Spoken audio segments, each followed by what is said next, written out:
तो नमस्कार दोस्तों, आज हम बात करने वाले हैं बिहार स्टेट का जो एग्ज़ाम हुआ था ना पिछले साल, प्रीवियस ईयर क्वेश्चन। तो उसका आज हम देखेंगे, पूरा एक बार रिवीजन कर लेंगे। देखिए, बिहार स्टेट हिंदी का है क्वेश्चन ये, और कब हुआ था 10 से 12:30, मतलब 2.5 घंटे का आपका टाइम होता है। देख लीजिए दोस्तों, यहाँ लिखा भी है। और एग्ज़ाम डेट क्या है, 11/9/2023 का। ये पूरा क्वेश्चन हम लोग देखेंगे इसका, और आपको ये लेवल भी पता चलेगा बिहार स्टेट का लेवल क्या होता है, जो अभी तक आप घबरा रहे हैं। पूरा क्वेश्चन देखेंगे, एकदम व्याख्या के साथ देखेंगे, आप खुद व्याख्या पढ़ेंगे, ठीक है। हम भी उसको क्या करेंगे, आपको समझाते हुए पढ़ेंगे, क्योंकि आप खुद पढ़ेंगे बहुत कुछ समझ में नहीं आएगा, हमारे साथ आपको सब कुछ समझ में आ जाएगा दोस्तों, ठीक है। हम उसको एक एक चीज़ आपको अच्छे से बता देंगे। और समझिए, आप एक क्वेश्चन के साथ 4-4 क्वेश्चन पढ़ रहे होंगे, ठीक है। ऑप्शन का भी हम वर्णन करते चलेंगे। अब चलिए दोस्तों, आगे चलते हैं क्वेश्चन पे।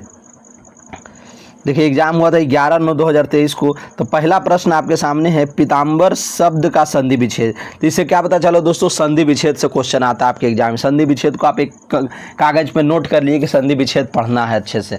ऐसे इसका सिलेबस का भी चर्चा है, और आप हमारे टेलीग्राम से आप जुड़ जाइए, तो वहाँ से यह स्टेट का पूरा प्रीवियस ईयर क्वेश्चन, और ये जो बुक है ना, ये बुक इसका जो हम दिखा रहे हैं, जिससे पढ़ा रहे हैं, इसका भी PDF आपको मेरे टेलीग्राम पर मिल जाएगा। इसका डिस्क्रिप्शन में लिंक दिया हुआ है टेलीग्राम का, आप वहाँ से जुड़ करके आप इसका PDF प्राप्त कर सकते हैं। यह स्टेट का पूरा प्रीवियस ईयर क्वेश्चन इससे मिल जाएगा आपको, समझ गए। अब चलिए दोस्तों, सिलेबस ये सब तो इसका क्या होगा उत्तर, ही तो उत्तर यहीं पे दिया ही है, आंसर सी में, पीत जोड़ अंबर। यहाँ पे अब एक ट्रिक बता रहे हैं आपको, ये कौन सा संधि, एग्जाम में ऐसे करके पूछेगा, ये कौन सी संधि है पीताम्बर, ठीक है। तो पीताम्बर का संधि क्या होगा, तो ये दीर्घ संधि है। क्या दोस्तों, दीर्घ संधि का उदाहरण है। तो ये दीर्घ संधि कैसे होगा, इसको हम लोग कैसे पकड़ेंगे। तो देखिए, इसका हम एक तरीका आपको हम बता रहे हैं इसको पहचानने का, कि दीर्घ संधि है कि क्या है।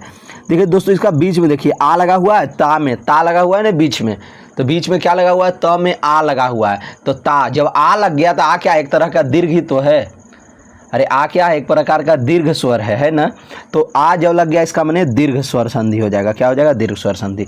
अब हम देखिए दोस्तों, अब आगे बात करेंगे आपसे। देखिए, यहाँ भी आप देख सकते हैं उदाहरण के लिए। देखिए दोस्तों, यहाँ पे देखिए, शिवालय में बीच में क्या आ लगा हुआ है ना, इसका माने क्या हो जाएगा, बीच में जब आ लग गया तो क्या हो गया, तो दीर्घ संधि, समझ गए। आ क्या, एक तरह का दीर्घ ही तो है, और क्या है, हर्ष व दीर्घ पढ़े ना, तो वही दीर्घ हो गया। बीच में देखिए आ, बा में आ लगा हुआ है ना, तो दीर्घ हो गया। विद्यार्थी में भी यहाँ देखिए आ लगा हुआ है ना, ये देखिए आकार की मात्रा है ना छुपा हुआ, यहाँ भी आप देख सकते हैं। तो ये आकार की जो मात्रा है, ये क्या हो जाएगा, दीर्घ संधि हो जाएगा, ठीक है दोस्तों। अब आगे चलते हैं, अब आगे समझते हैं। देखिए, नाभिक शब्द का संधि विच्छेद क्या होगा, नाभिक का संधि विच्छेद। तो देखिए, नाभिक का संधि विच्छेद क्या होगा, यही उत्तर तो आपको दिख ही रहा है, कोई दिक्कत नहीं दोस्तों, हमारे पास यही है, इसलिए हम इससे पढ़ा रहे हैं। आप ये मत समझिएगा कि ये हम आपको देख देख करके पढ़ा रहे हैं, ये सब हमको आता है, और हम आपको बस हमारे पास यही एक बचा ही मटेरियल ही यही है, तो हम क्या करें, ठीक है। तो इसीलिए हम इससे आपको हम पढ़ा रहे हैं, हमारी मजबूरी है इससे पढ़ाना, ठीक है। अब नाभिक शब्द का संधि विच्छेद होगा, क्या होगा, तो नौ जोड़ी। अब इसका हम देखिए एक तरीका आपको बता रहे हैं कि कैसे आपके माइंड में चीज़ें सेट होगी, और जब हम संधि पढ़ाएंगे तो उस समय बहुत अच्छे तरीके से आपको पढ़ाएंगे। तो देखिए, यहाँ पे आप देख रहे हैं बीच में क्या लगा हुआ है, आब लगा हुआ है, वही आब में क्या है, ईक लगा हुआ है। बीच में आब आपको दिख रहा है ना, जब देखिए दोस्तों, आब अगर दिख जाए, देखिए आब है ना, यहाँ पे आब है तो औ में बदल जाता है। औ का क्या हो जाएगा, औ आब में, या आब रहेगा तो औ में बदल जाएगा। तो देखिए, यहाँ पे औ दिख गया ना आपको, देखिए उत्तर क्या हो जाएगा, 9 जोड़ 1, है ना। आब दिख रहा है कि नहीं दिख रहा, हम इसको यहाँ पे अगर आप नहीं समझ पा रहे हैं कोई दिक्कत नहीं, यहाँ देखिए हमको शॉर्ट में आपको बताना है। ये देखिए, ये ब में ई लगा हुआ है, ई तो देखिए यहाँ पे आइए गया। अब यहाँ पे हम बहुत ज़्यादा आपको समझाएंगे तो हमारा टाइम बहुत ज़्यादा वेस्ट होगा, ठीक है। अभी आप ये समझ लीजिए, जब हम व्याकरण पढ़ाएंगे, आप हमारे टेलीग्राम चैनल से जुड़िए, और इस सब चीज़ मिलेगा, और चैनल सब्सक्राइब कीजिए। हम अभी तो आपको हिंदी साहित्य पढ़ा रहे हैं, हिंदी साहित्य खत्म करने के बाद तुरंत व्याकरण पढ़ाएंगे आपको, या अगर आप कहेंगे तो हम जल्दी से व्याकरण भी ला देंगे वीडियो। अब व्याकरण में हम आपको विस्तार से पढ़ाएंगे, तो हाँ मज़ा लगेगा ये सब चीज़ समझ में। अभी बीच में पूरा खोलना पड़ेगा, इसका पूरा ऑपरेशन करना पड़ेगा। देखिए, यहाँ पे हम लोग देखिए अय, यहाँ देखिए क्या, यहाँ पे एक शॉर्ट में समझ लीजिए, अय लगा हुआ है बीच में। नयन में देखिए अय, अ दिख नहीं रहा, पर न के साथ अ लगा हुआ है ना, अय रहेगा तो ए बन जाएगा, अय का ए, तो ने जोड़ अन हो जाएगा। यहाँ देखिए आय है, आय जब रहेगा तो क्या हो जाएगा, अय। देखिए, अभी आप नहीं समझ पा रहे होंगे, हमें मालूम है, क्योंकि अभी बढ़िया ढंग से ऑपरेशन हम नहीं कर पा रहे हैं आपके पास। अब देखिए करा संधि विच्छेद, एक से बात आपको पता चला है संधि विच्छेद से। देखिए तीसरा क्वेश्चन है लगातार ये। तो प्रत्येक का संधि विच्छेद क्या होगा, प्रति जोड़ेगी, तो सब जानता है, आप भी जानते हैं, आंसर भी लिखा है, कौन सी बड़ी बात है। पर ये पूछेगा कौन सा संधि है, तो गुण संधि है दोस्तों। कौन सा संधि हो जाएगा, गुण संधि। देखिए जिसके भी माथे पे ये फूल लगा रहेगा, तो देखिए यहाँ पे फूल लगा हुआ है ना प्रत्येक में, ए में देखिए ये इस तरह का फूल लगा हुआ है ए में, तो इसका मैंने क्या समझिएगा, ए ओ अर। देखिए यहाँ भी बता दिया, ए ओ और अर जहाँ भी लगा रहे तो क्या हो जाएगा दोस्तों, ये गुण संधि हो जाएगा। देखिए यहाँ देखिए देवेंद्र में देखिए ए लगा हुआ है, बीच में चेक करना है आपको, बीच में ए लगा हुआ है ना। महोत्सव में देखिए यहाँ पे ए लगा हुआ है महोत्सव में, तो ओ लगा हुआ है यहाँ पे, ओ लगा हुआ है महोत्सव में, देखिए ये वाला लगा हुआ है, समझ गए। तो ये क्या हो जाएगा, गुण संधि। अब चलते हैं आगे, हम आपको यहाँ पे बहुत ज़्यादा डिटेल नहीं कर पा रहे हैं, तो हो सकता है आपको समझ में ना भी आए, पर आप घबराना नहीं है आपको। व्यंजन वर्ण के साथ स्वर या व्यंजन वर्ण के मिलने से जो विकार उत्पन्न होता है उसे क्या कहते हैं, तो व्यंजन संधि कहलाती है। ठीक है दोस्तों, व्यंजन संधि। देखिए यहाँ पे क्या है, देखिए इसका ट्रैक्टर या इंजन, देखिए इंजन में क्या लगा हुआ है, त लगा हुआ है ना, इधर च, देखिए तो क्या दोनों तरफ क्या व्यंजन लगा हुआ है, तो क्या हो जाएगा उच्चारण। देखिए इधर बाक क म, देखिए क्या है दोनों तरफ व्यंजन है, तो ये व्यंजन संधि का उदाहरण है। ठीक है दोस्तों, अब आगे चलते हैं। विसर्ग के साथ स्वर या व्यंजन मिलने से जो विकार उत्पन्न होता है उसे क्या कहते हैं दोस्तों, तो उसको क्या कहते हैं, विसर्ग संधि कहते हैं। विसर्ग के साथ स्वर या व्यंजन मिलने से, तो जो विसर्ग होगा उसके साथ स्वर या व्यंजन मिल जाएगा तो क्या होगा, माने आगे वाला भाग में क्या होना चाहिए, विसर्ग होना चाहिए, बाद वाले भाग में स्वर रहे या व्यंजन रहे तो उसको विसर्ग संधि कहते हैं। ठीक है दोस्तों, जैसे देखिए हम अभी आपको जो बताए, देखिए यहाँ पे निरह, देखिए आगे में इंजन वाले में देखिए क्या संधि, क्या इंजन और डल्ला। देखिए ट्रैक्टर का आप देखें ना, ट्रैक्टर में इंजन और डल्ला होता है ना, आप लोग देखे होंगे। इंजन या आप ट्रेन मान लीजिए, ट्रेन में देखिए क्या होता है, इंजन होता है और बोगी होता है ना पीछे, इंजन और डब्बा। तो देखिए इंजन इसका क्या है, नी में देखिए विसर्ग लगा हुआ है, विसर्ग के बाद यहाँ देखिए र है, विसर्ग के बाद स्वर रहे या व्यंजन है उससे हमको कोई मतलब नहीं है, आगे विसर्ग रह गया तो क्या हो जाएगा, विसर्ग संधि हो जाएगा। मनः में भी देखिए, इंजन में देखिए, इंजन में क्या लगा हुआ है, विसर्ग लगा हुआ है ना, अब बाद में देखिए कुछ भी लगा रहे, बाद में देखिए र लगा हुआ है, तो हमें बस आगे देख लेना, अगर विसर्ग है तो विसर्ग संधि हो जाएगी। ठीक है, अब आगे चलते हैं। हम देखिए यहाँ पे बहुत थोड़े समझा रहे हैं। तो अब देखिए, जिस शब्द का प्रथम पद प्रधान हो, जिस शब्द का प्रथम पद प्रधान हो उस समास को क्या कहते हैं, तो उस समास को यहाँ पे नहीं दिया है उत्तर, ये अव्ययी भाव हो जाता है। क्या हो जाता है दोस्तों, यहाँ पे चारों गलत है, समझ गए। तो इसका सही उत्तर क्या हो जाएगा, अव्ययी भाव समास कहते हैं। और जैसे इसका एक उदाहरण है यथाशक्ति, समझ गए, प्रत्येक, प्रतिदिन, ये सब क्या है, ये अव्ययी भाव समास का उदाहरण है। आजीवन। चलिए चतुरानन में कौन सा समान है, देखिए समास। देखिए दोस्तों संधि तो अभी आप देखिए 4-5 प्रश्न संधि से था, अब देखिए अब समास से भी प्रश्न है, तो समास को भी आपको अच्छे से पढ़ना है। समास का क्या ट्रिक बताए थे आपको, समास देखिए 3 अक्षर से मिलकर बनाए दोस्तों, तो समास का कितने भेद हो जाएंगे, 6 भेद हो जाएंगे, 3 दूनी 6, 3 का डबल कर दो तो 3 का डबल कितना हो जाएगा, 6 हो जाएगा। तो समास का क्या कितने भेद हो जाएंगे, तो 6 भेद हो जाएंगे। ठीक है दोस्तों, अब हम लोग देखते हैं इसका क्या हुआ, चतुरानन में बहुव्रीहि समास, इसमें बोलना क्या है। अब देखिए बहुव्रीहि कैसे होगा, चतुरानन जब बोलते हैं उससे एक अलग अर्थ निकलता है, जब उससे एक अलग अर्थ सांकेतिक संकेत का अगर कोई अर्थ देना, देखिए संकेत हमको मिल गया ना, कह रहे चतुरानन बोल रहा है, इसका मतलब क्या है, इसका मतलब ये ब्रह्मा जी के बारे में बोल रहा है, तो ब्रह्मा जी हो गया। यही कह दे दशानन बोल दे, इसका मतलब क्या है कि 10 आनन मने होता है चेहरा, मुख, जिसका 10 गो मुख है, तो 10 मुख किसका है भाई, दशानन मने रावण। ठीक है दोस्तों, तो जब इस तरह की बातें आ जाए तो बहुव्रीहि समास हो जाएगा। और जैसे बोले पंकज, तो पंकज क्या है, पंकज एक कमल को कहा जाता है पंकज। ठीक है, तो पंकज क्या हो जाएगा, बहुव्रीहि समास हो जाएगा। आप बात समझ गए होंगे।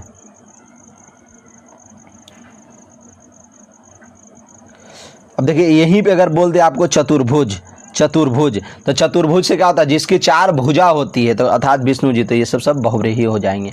अब बहुव्रीहि समास में क्या होता है, ये दोनों पद प्रधान नहीं होता है, कोई तीसरा पद प्रधान होता है इसमें।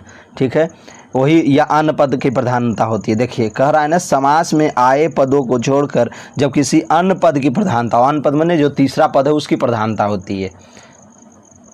प्रतिकूल में कौन सा समास है, देखिए दोस्तों आपको हम क्या बताएं, आगे में अगर प्रति आ जाए, प्रत्येक आ जाए, तो ये सब क्या हो जाएगा, अव्ययी भाव समास का उदाहरण हो जाएगा। ठीक है, अभी बताए थे ना, अव्ययी भाव में याद रखना आपको पहला पद प्रधान होता है। क्या होता है पहला पद,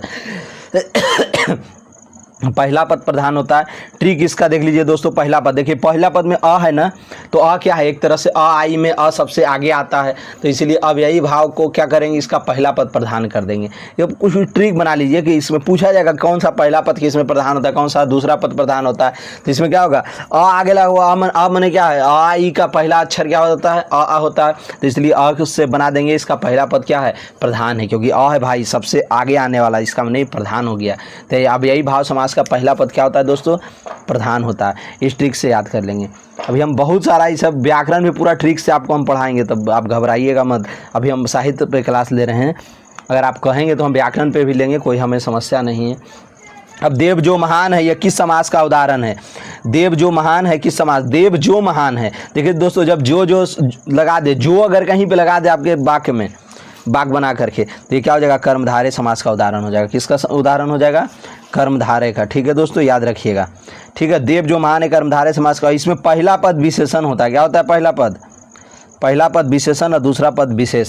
ठीक है, और दूसरा पद देखिए इसमें और क्या होता है, एक उपमान और उपमेय का संबंध भी इसमें होता है। ये सब हम आपको बहुत अच्छे से पढ़ाएंगे। देखिए यहाँ पे देखिए, नीला है जो कमल, देखिए आ गया ना एक उदाहरण, नीला है जो कमल, जो लग गया इसका माने कर्मधारय हो गया, एकदम याद रखिएगा।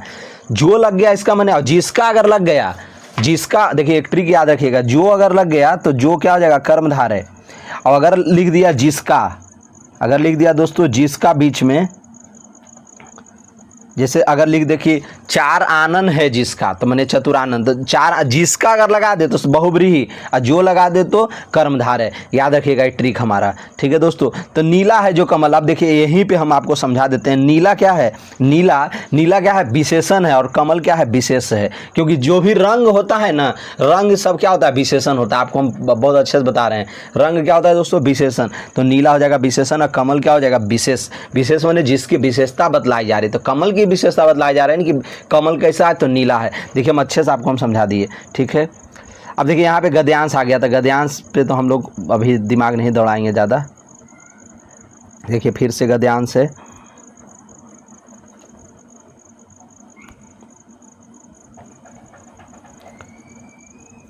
हाँ तो अब हम लोग आगे चलेंगे दोस्तों।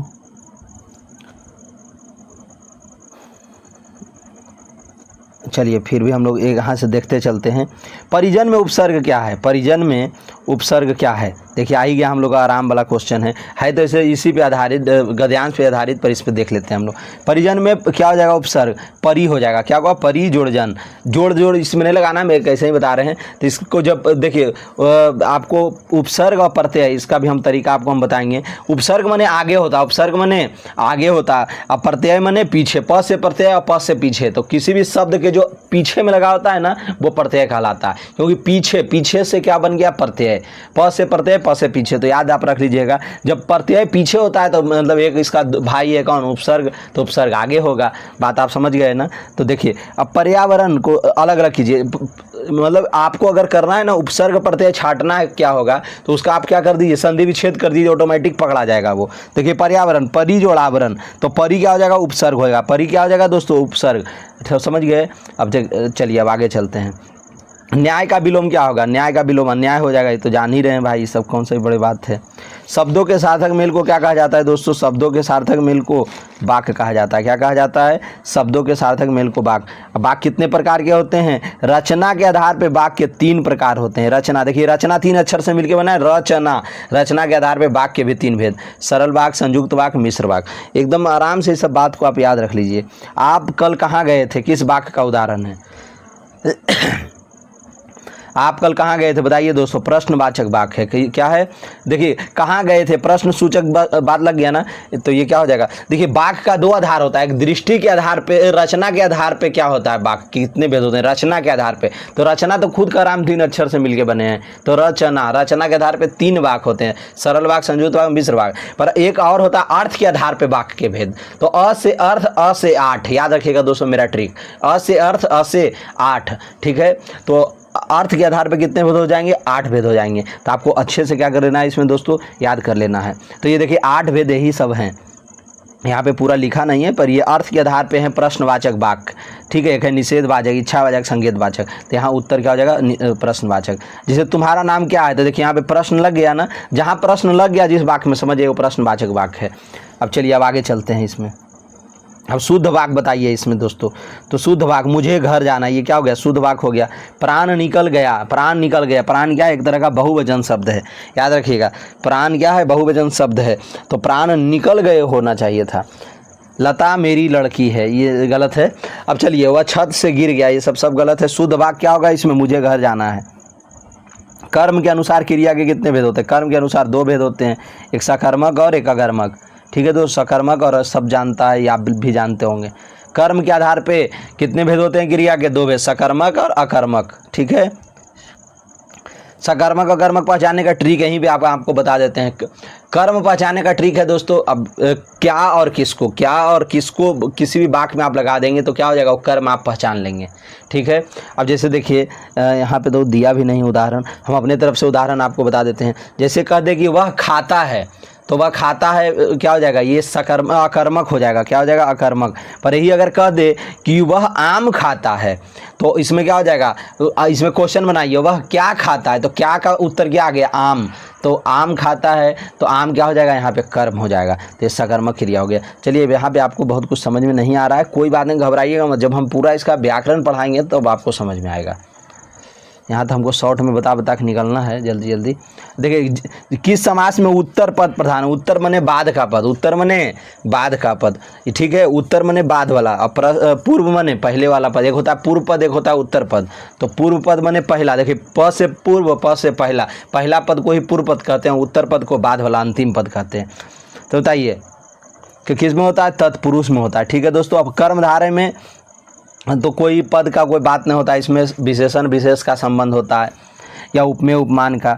और देखिए वो अव्ययी भाव में क्या होता है, पहला पद प्रधान होता है, अ से बताए थे, बहुब्रीहि में बताए थे ना, तीसरा पद प्रधान होता है। चलिए अब आगे चलते हैं। पुल्लिंग, पुल्लिंग स्त्री जोड़ा सही है, बताइए पुल्लिंग स्त्री, लेखक का भी गलत है। दाता दानी, भेड़ बकरी, ब्राह्मण ब्राह्मणी। चलिए दोस्तों अब आगे चलते हैं। इसमें क्या होगा, ब्राह्मण ब्राह्मणी पुल्लिंग सही जोड़ा, ब्राह्मण और ब्राह्मणी क्या है, ब्राह्मणी, ये क्या होगा, सही जोड़ा होगा, तो याद रखेंगे। अब देखिए कौन सा इसमें क्या है, क्रम सही है, तो इसमें क्या हो जाएगा, सुंदर सुंदर, सुंदरतर, सुंदरतम। देखिए इस तरह से भी आपसे पूछेगा, होता है ना गुड बेटर बेस्ट, इस तरीके से इंग्लिश में हम लोग पढ़ते हैं, V1 V2 V3 या ये कंपैरेटिव सुपरलेटिव इस तरह से। तो देखिए सुंदर सुंदरतर सुंदरतम, ये दिमाग में रखना है। ये मूलावस्था, उत्तरावस्था, उत्तमावस्था है। ये विशेषण की तुलना की 3 अवस्थाएं होती है, मूलावस्था, उत्तरावस्था, उत्तमावस्था, ठीक है दोस्तों, दिमाग में रखना है। दिन कटना मुहावरे, देखिए मुहावरा से भी प्रश्न पूछता है आपके एग्जाम में, तो याद रखना है। आप हमारा वीडियो को जल्दी से अभी लाइक कर दीजिए दोस्तों, और चैनल को सब्सक्राइब कर लीजिए। कुछ अच्छा सा कमेंट लिख दीजिएगा जो अच्छा आपको लगे हमारे बारे में। अगर मज़ा लग रहा है थोड़ा सा भी पढ़ने में, तो आप कमेंट बढ़िया सा कुछ कर दीजिए कि हाँ सर बहुत अच्छा लग रहा है पढ़ने में, या मतलब पढ़ना क्या है तो हम देख के ही आपको बता रहे हैं, मतलब फिर भी हम जो समझा रहे हैं हमारी बातें अगर आपको समझ में आ रहा है 10-20% भी, तो आप कुछ अच्छा सा कमेंट कीजिए, हमारा मोटिवेशन बना रहे, ठीक है। दिन कटना माने समय बीतना। चलिए दोस्तों मुहावरा आप एकदम नोट कर लीजिए। मुहावरा से देखिए कि प्रश्न रह रहा है, बगल में छोरा नगर में ढिंढोरा है, क्या हो जाएगा, वस्तु के पास होने पर भी चारों ओर उसे ढूंढना, ठीक है। घोड़े बेचकर सोना, मुहावरे का अर्थ क्या है दोस्तों, तो बेफिक्र होना, ठीक है। अब देखिए ये सब में हम ज़्यादा क्या ही विस्तार करेंगे। आस्तीन का सांप, आस्तीन का सांप क्या हो जाएगा दोस्तों, कपटी मित्र, ठीक है। देखिए मुहावरा से कितना प्रश्न पूछ रहा है आपको, मुहावरा लोकोक्ति अच्छे से रट लीजिए, एकदम पकड़ के बढ़िया से कुछ रट लीजिए, कुछ समझ लीजिए इस तरह से। कांटा निकालना, बाधा दूर होना। पहाड़ टूट पड़ना, देखिए 28 नंबर में क्या है दोस्तों, पहाड़ टूट पड़ना, इसका माने भारी विपत्ति आना, ठीक है। देखिए आप याद कर लीजिएगा सब। चादर से बाहर, देखिए लगभग लगता है 8-10 क्वेश्चन है आपका मुहावरे से। तो चादर से बाहर पैर पसारना माने आय से अधिक व्यय करना, आय से अधिक व्यय करना, यही होता है। 29 का हो गया दोस्तों। अब देखिए 30 में हम लोग चलेंगे। 30 में क्या है, आसन डोलना। आसन डोलना मुहावरे का सही अर्थ क्या हो जाएगा, ऑप्शन डी, विचलित होना। आसन डोलना माने विचलित होना। इस समय क्या ही हम व्याख्या ज़्यादा करेंगे।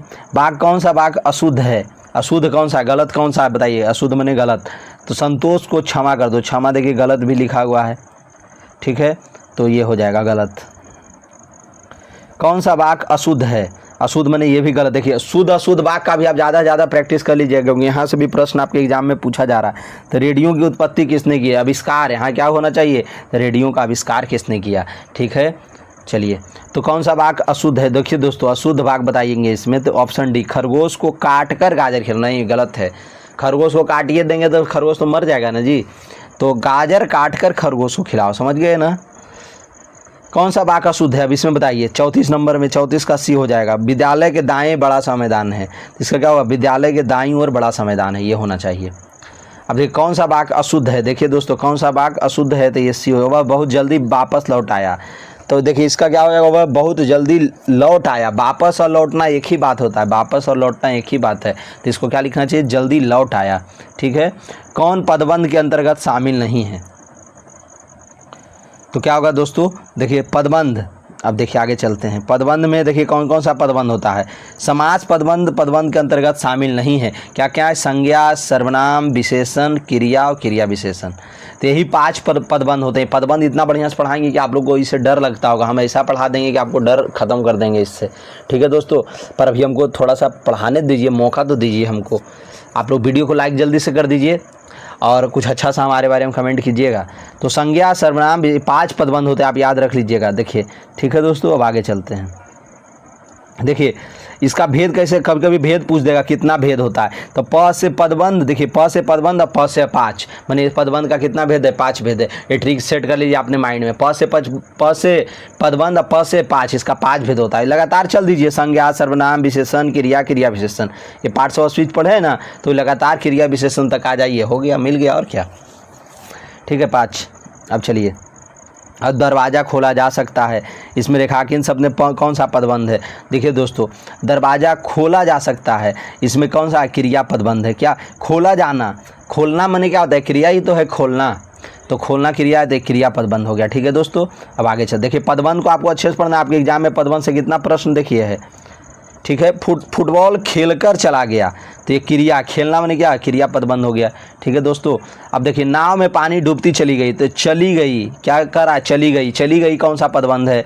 तो चली गई कौन सा? क्रिया। चली गई माने चल गया, माने चलना, समझ गए, जाना। तो क्या एक तरह का क्रिया पदबंध है। देखिए बहुत ज़्यादा पदबंध हार्ड नहीं है, आप लोग बस मन में बैठा लिए कि पदबंध हार्ड है, समझ गए। देख रहे हैं कितना इजी तरीके से हम लोग पकड़ ले रहे हैं। तो देखिए ऑप्शन ए में ए हो जाएगा, इसका अत्यंत आज्ञाकारी है। इसमें कौन सा पदबंध है? तो विशेषण है। अभी देखिए विशेषण पहचाने के लिए क्या करेंगे? कैसा लगा देंगे। क्या लगा देंगे? उसका कुत्ता कैसा है, तो कैसा है? तो आज्ञाकारी है।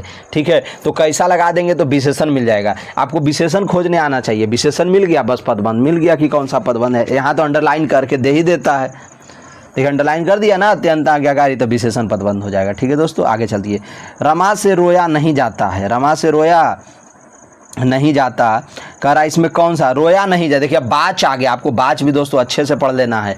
बाच, कर्तृवाच, कर्मवाच, अभाव। बाच 3 प्रकार के होते हैं। ठीक है दोस्तों, अब कर्तृवाच, कर्मवाच, अभाव। देखिए बाच आपको दिख भी रहा है यहाँ पे ना, बाच 3 अक्षर से मिलके बना है, ब, च और या। ठीक है, तो ये 3 भेद हो गए। इस तरह से दिमाग में सेट कर लिए ट्रिक बना के।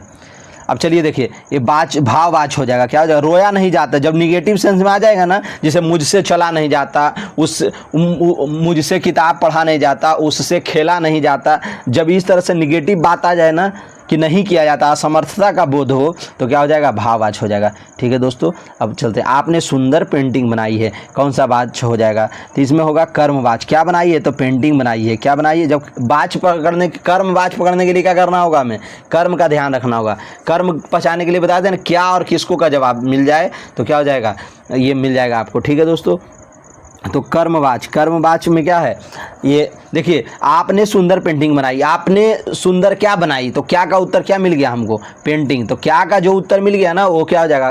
कर्म हो जाएगा। और जब कर्म मिल गया तो बस कर्मवाच हो गया। ठीक है, जैसे अगर कहते हैं शिक्षक विद्यार्थी को पीटते हैं, मान लीजिए एक वाक्य है, शिक्षक विद्यार्थी को पीटते हैं, तो इसमें क्वेश्चन कर लीजिए शिक्षक किसको पीटते हैं, तो किसको का उत्तर क्या मिला? विद्यार्थी को। तो विद्यार्थी क्या हो गया दोस्तों?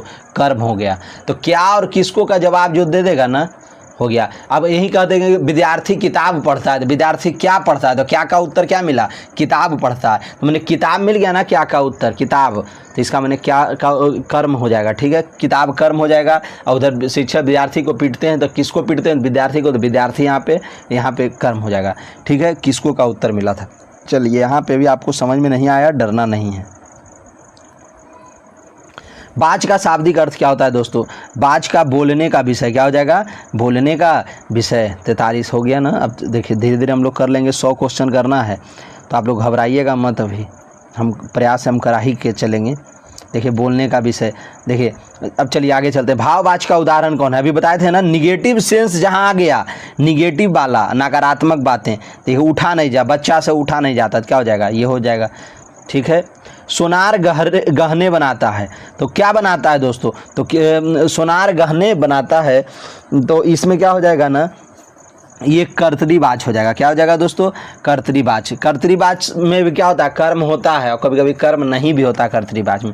जो साधारण सरल वाक्य जो होता है ना, वो क्या हो जाएगा, कर्तरीवाच हो जाएगा, ठीक है। जैसे सरल वाक्य, संयुक्त वाक्य, मिश्र वाक्य पढ़े, तो सरल वाक्य जितना भी होगा सब हो जाएगा कर्तरीवाच, याद रखना है इसमें। अब हम जब पढ़ाएंगे तो बहुत अच्छे से पढ़ाएंगे, फिर एक भी कन्फ्यूजन नहीं रहने देंगे। अभी कैसे हम पूरा पढ़ा दें, अभी पढ़ा देंगे तो फिर क्वेश्चन नहीं हो पाएगा, हमें 100 क्वेश्चन प्रैक्टिस भी तो करना है, प्रीवियस ईयर क्वेश्चन, ठीक है। सीता ने झूठ कही थी, तो इसका क्या होगा, वाक्य शुद्ध है, शुद्ध वाक्य। निरपराधी को दंड नहीं मिलना चाहिए, ये ऑप्शन हो जाएगा, ठीक है। ये झूठ तो यहीं पर गलत है। कौन सा वाक्य शुद्ध है, तो देखिए दोस्तों इसमें क्या होगा, बी हो जाएगा, मैं तुम्हें अच्छी अच्छी बातें बता दूंगा, ये वाक्य शुद्ध है। चलिए अब देखिए, अब आगे चलते हैं।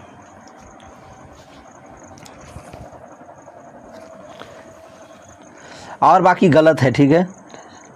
अब उतना देखिए कौन सा वाक्य शुद्ध है, ये आपको प्रैक्टिस कीजिए कि शुद्ध अशुद्ध वाक्य से लगभग 8-10 प्रश्न दिख रहा है हमें, तो ये आपको क्या करना है, प्रैक्टिस कर लेना है बढ़िया तरीक़ा से, ठीक है। झूठी गवाही मत देना, तो इसका क्या हो जाएगा, ये वाक्य शुद्ध है, झूठी गवाही मत देना, यह काम आप पर निर्भर करता है, आपका पत्र सधन्यवाद मिला, कौन सा वाक्य शुद्ध है, तो इस सधन्यवाद गलत हो गया। वह हर मूर्खों की तरह, वह हर समय में, ये भी गड़बड़ हो गया।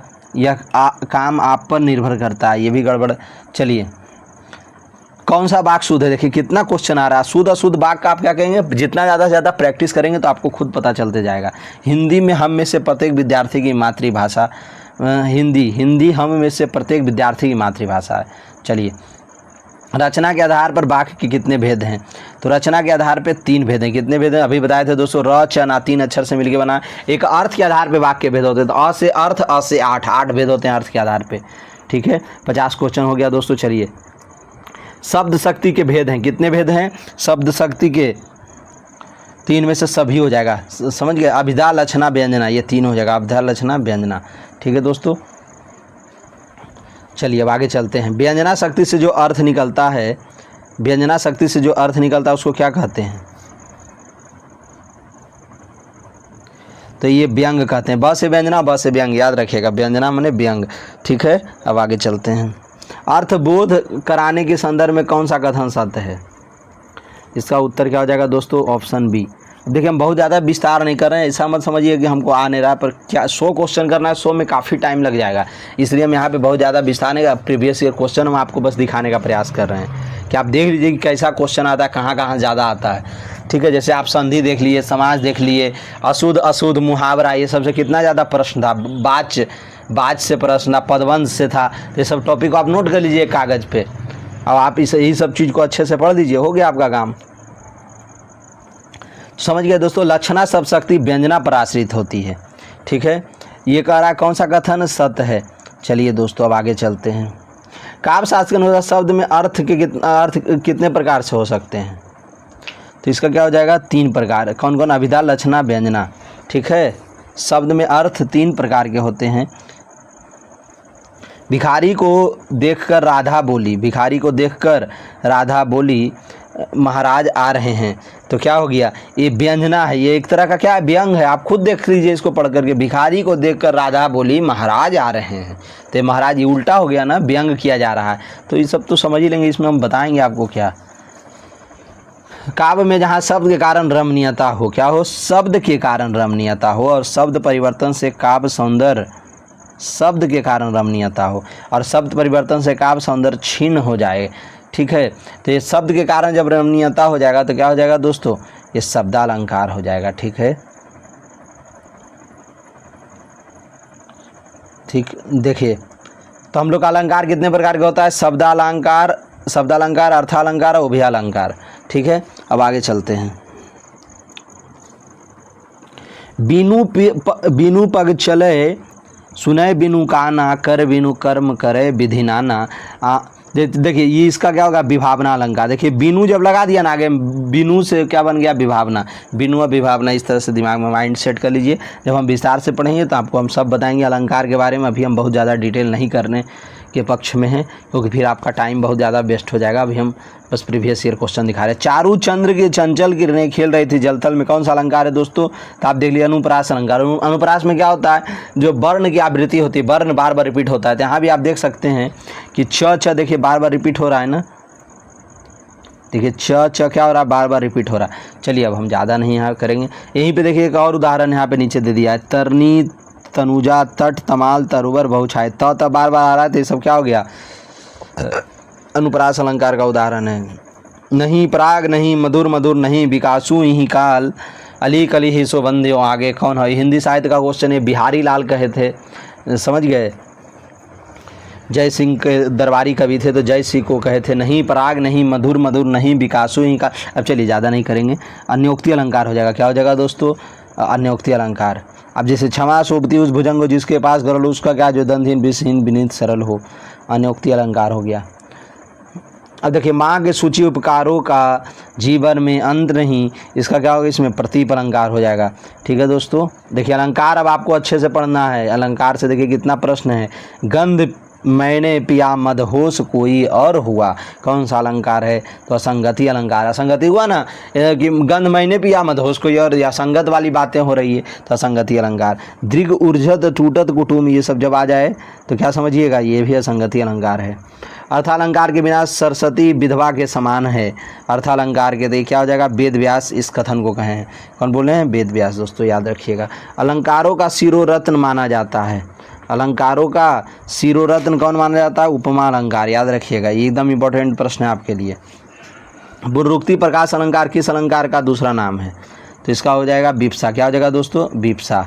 ठीक है, सुबरन को खोजत फिरत व्यभिचारी चोर, कभी व्यभिचारी चोर पंक्ति में कौन सा अलंकार है, तो इसमें क्या हो जाएगा दोस्तों, श्लेष अलंकार। क्या हो जाएगा, श्लेष अलंकार। सुबरन को खोजत, जहाँ पे क्या अर्थ चिपका हुआ रहता है उसको श्लेष अलंकार कहते हैं। ठीक है, सुबरन को खोजत फिरत, सुबरन मने यहाँ पे सुबरन का तीन अर्थ है दोस्तों। कितने अर्थ हैं, तीन अर्थ हैं। देखिए यहाँ पे आप दिमाग में लगाइए थोड़ा सा, यहाँ पे सुबरन का तीन अर्थ है। सुबरन मने स्वर्ण, एक है सुबरन मने सुंदर अक्षर, तो अक्षर हो जाएगा कवि के लिए। सुबरन मने सुंदर स्त्री, गोरे रंग की स्त्री, तो व्यभिचारी के लिए है। और चोर के लिए क्या है, सुबरन मने सोना, स्वर्ण। ठीक है, तो तीनों के लिए अलग अलग अर्थ चिपका है, तो इसलिए इसको हम लोग कहेंगे श्लेष अलंकार। चलिए आगे चलते हैं। रूपक अलंकार का उदाहरण है, बताइए दोस्तों, इसमें क्या होगा, डी हो जाएगा। मन सागर मनसा लहरी बूढ़े। ठीक है, तो मन रूपी सागर मनसा लहरी, तो ये सब क्या हो गया, रूपक अलंकार हो गया। और भी क्या है, उदित उदयगिरी मंच पर, उदित से उदय बना रूपक बना देंगे, उदित उदयगिरी मंच पर, ये सब रूपक अलंकार है। चलिए आगे चलते हैं। सतशील दृढ़ ध्वज पताका में कौन सा अलंकार है, तो हो जाएगा उनमें से कोई नहीं, कोई अलंकार नहीं है। ठीक है दोस्तों, ये पंक्ति में रूपक अलंकार, तो रूपक का दिया ही नहीं है। चलिए आगे चलते हैं। रूपक ढूंढे, इसमें क्या 68 नंबर का ए है, 68 में ए हो जाएगा। शशि मुख पर घूंघट डाले आंचल में दीप छिपाए, ये क्या हो जाएगा, शशि मुख पर। तो चलिए इसमें क्या हो जाएगा, ये हो जाएगा। गोपी पद पंकज पावन की रज जामे सिरे भिजे में कौन सा अलंकार है, तो ये ए और सी दोनों हो जाएगा। चलिए, प्रेम अतिथि है खड़ा द्वार पर, हृदय कपाट खोल दो तुम, क्या हो जाएगा, इसमें रूपक अलंकार हो जाएगा। क्या हो जाएगा दोस्तों, तो रूपक अलंकार। अब 71 में चलेंगे। सिर फट गया, सिर फट गया उसका वही मानो, जब मानो जानो जनहू मनहू लगा रहे तो क्या हो जाएगा, देखो मनु जानो मानो, जनहू, जानो, ज्यों ये सब लगा रहे तो दोस्तों क्या हो जाएगा, उत्प्रेक्षालंकार। ठीक है। कहती यूं उतरा के नेत्र जल से भर गए, देखिए ये उत्प्रेक्षालंकार इसमें हो जाएगा। क्या हो जाएगा, उत्प्रेक्षालंकार। देखिए इसमें कैसे पकड़ेंगे, यूं लगा हुआ है ना, यूं लग गया, इसका माने यूं हो गया, मानो हो गया, ये सब उत्प्रेक्षालंकार का मतलब शब्द आ जाएगा तो पकड़ लीजिएगा। ठीक है दोस्तों। मुख मानो, मानो जब आ गया, देखो मुख मानो क्या है, चंद्र है, तो मानो बना दिया तो उत्प्रेक्षा हो गया। मानो, जानो, जनहू, मनहू सब उत्प्रेक्षा। पद्मावती सब सखी बुलाई, मनु फुलबारी सबे चली आई, तो देखिए इसमें भी क्या उत्प्रेक्षा का मनु लग गया, इसका मैंने उत्प्रेक्षा हो गया दोस्तों। ठीक है। तो देखिए यहाँ पे भी देखिए दिया, इसकी पहचान क्या है, उत्प्रेक्षालंकार की। उत्प्रेक्षालंकार की पहचान मनु, मानो, जनू, जानो ये सब आ जाए हो गया। मनहु विधि, देखिए कितना क्वेश्चन पूछ रहा है उत्प्रेक्षा से, बताइए है कहीं पे अलंकार, आप अच्छे से पढ़ लीजिए। देखिए आपसे क्वेश्चन कितना रिपीट कर रहा है, न खुदा ही मिला, न विशाले सनम, न इधर के रहे न उधर के रहे, तो ये विरोधाभास के हैं। जो इधर कर रहा नहीं उधर कर रहा, तो ये क्या हो गया, विरोधाभास अलंकार। ठीक है। अब आगे चलते हैं। आई ऐसी अद्भुत बेला, ना रो सका न बिहस सका, ये क्या हो गया, ये भी न रो सका न हंस सका, क्या हो गया, ये विरोधाभास हो रहा, विरोध हो रहा है। मैं अंधा भी देख रहा हूँ, रोती हो तुम रोती हो, कर अंधा भी हम देख रहे हैं, तुम रोती हो तुम। देखिए अलंकार से कित भर भर के प्रश्न है दोस्तों। तो ये विरोधाभास कर, अंधा आदमी अच्छा कैसे देखेगा, आप ही सोचिए। तो विरोधाभास अलंकार, विरोध का आभास हो रहा है, समझ गए ना।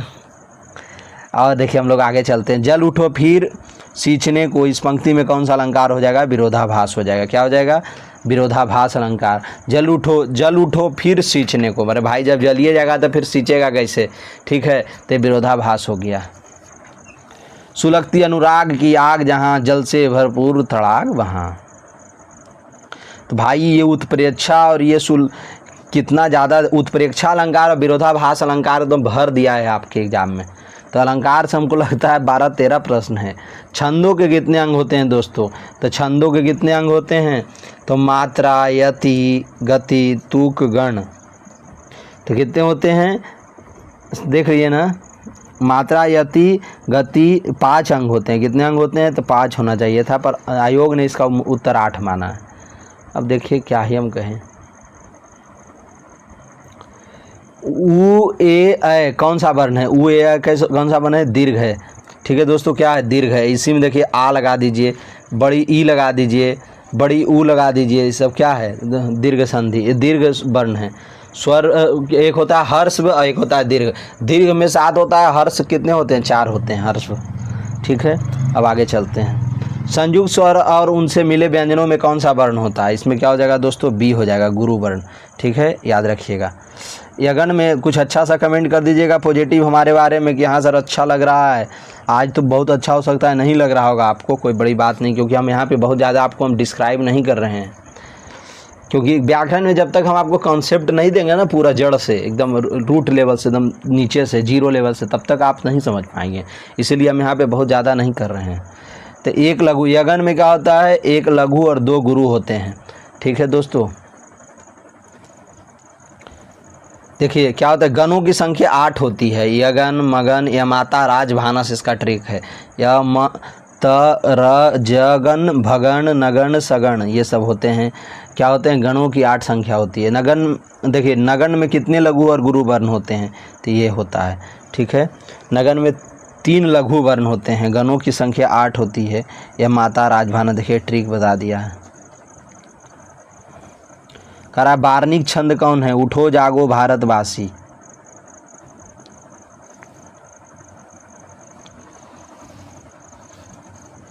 इंद्र बज्रा छंद है। देखिए अब छंद को भी आपको अच्छा बन रहा है। छंद अलंकार बार्निक समृद्ध छंद है। इस छंद के प्रत्येक चरण में 2 तगन, 1 जगन और 2 गुरु वर्ण होते हैं। चलिए दोस्तों, किस बार्निक छंद के प्रत्येक, देखिए छंद भी हम आपको अच्छे से पढ़ाएंगे, पर यहाँ पे हम आपको कुछ नहीं कर सकते हैं। क्यों नहीं कर सकते हैं, रस छंद अलंकार तो ऐसा पढ़ा देंगे आपका एक क्वेश्चन गलत नहीं होने देंगे, हम वादा करते हैं आपसे। पर अभी हम नहीं कुछ कर सकते हैं, क्योंकि यहाँ पे हम बताएंगे तो फिर क्वेश्चन सब गड़बड़ा जाएगा। और यहाँ 0 लेवल से ना पढ़ाना पड़ेगा, यहाँ पे कैसे पढ़ाएंगे आपको हम 0 लेवल से। तो ये दुरुत विलंबित है। दुरुत विलंबित में क्या होता है दोस्तों, 12 वर्ण होते हैं। ब से विलंबित, ब से 12, इसलिए दिमाग में रखिएगा। दुरुत विलंबित में 12 वर्ण होते हैं। ठीक है। किस वार्णिक छंद के प्रत्येक चरण में 14 वर्ण होते हैं? तो बताइए दोस्तों, मंदा क्रांता में क्या होता है? 14 वर्ण होता है। बस अभी इतना ही दिमाग में रखिए जो दिख रहा है, हम इसको बहुत अच्छे से फिर पढ़ाएंगे आपको हम, ठीक है। अब देखिए यहाँ पे क्या करना है आपको, मालिनी, ये क्या होएगा? मालिनी। कौन सा वार्णिक छंद है? तो मालिनी में कितने होते हैं? 15 वर्ण होते हैं। इसमें कितने होते हैं? समझिए कि 15 रुपया में माला बिक रहा है मालिनी के द्वारा, तो 15 छंद होते हैं। कुछ ट्रिक इस तरह से माइंड में सेट कर लीजिए, बाकी हम बाद में देखेंगे। वार्णिक छंद है, वार्णिक घनाक्षरी छंद है, कैसा है? तो ये वार्णिक है। कैसा है दोस्तों? वार्णिक है। साहित्य दर्पण नामक ग्रंथ के रचयिता कौन है? तो ये आचार्य विश्वनाथ हैं, ठीक है। बुंदोले हर बोलो के मुँह हमने सुनी कहानी थी, खूब लड़ी मर्दानी वह तो झांसी वाली रानी थी। ये ओज गुण है, वीरता का भाव जब आएगा तो ओज गुण हो जाएगा, ठीक है। जा की रही भावना जैसी, प्रभु मूरत देखी तिन तैसी। कौन सा काव्य गुण से संबंधित है? तो ये देखिए दोस्तों, क्या हो जाएगा? प्रसाद गुण हो जाएगा। क्या हो जाएगा? प्रसाद गुण हो जाएगा, ठीक है। प्रसाद। चाकी रही भावना जैसी। काव्य शोभाय करतारो धर्मा गुना, किसका कथन है दोस्तों? तो ये वामन का है। किसका है? वामन का। देखिए काव्य शास्त्र से प्रश्न है, काव्य शास्त्र भी हम पढ़ाएंगे। ये भारतीय काव्य शास्त्र है, एक होता है पाश्चात्य काव्य शास्त्र, तो हम सब बताएंगे आपको। वैदर्भी संप्रदाय, वामन की रीति का भेद किससे है? तो रीति का भेद है वैदर्भी से। देखिए एक है वैदर्भी, गौड़ी और पंचाली, रीति के 3 भेद हैं वामन के अनुसार। रौद्र रस का स्थायी भाव क्या है दोस्तों? तो क्रोध हो जाएगा। क्या हो जाएगा? क्रोध। देखिए रस का स्थायी भाव याद में रखिएगा। श्रृंगार रस के क्या हो जाएगा स्थायी भाव? श्रृंगार रस कितने प्रकार के? 2 हैं, एक संयोग श्रृंगार, वियोग श्रृंगार, ठीक है।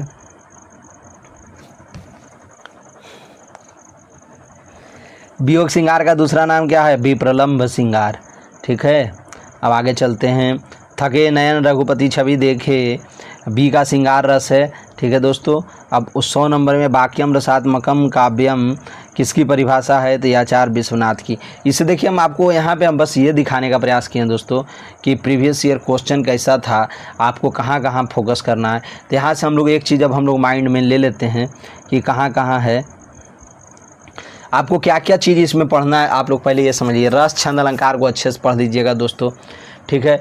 और क्या आपको करना है? समास संधि और ये समास संधि अच्छे से पढ़ लीजिएगा। फिर मुहावरा अच्छे से पढ़ना है, शुद्ध अशुद्ध शब्द और ये वाच्य अच्छे से पढ़ना, पदबंध अच्छे से पढ़ना। ये सब भर भर के प्रश्न हैं, तो हम बता दिए।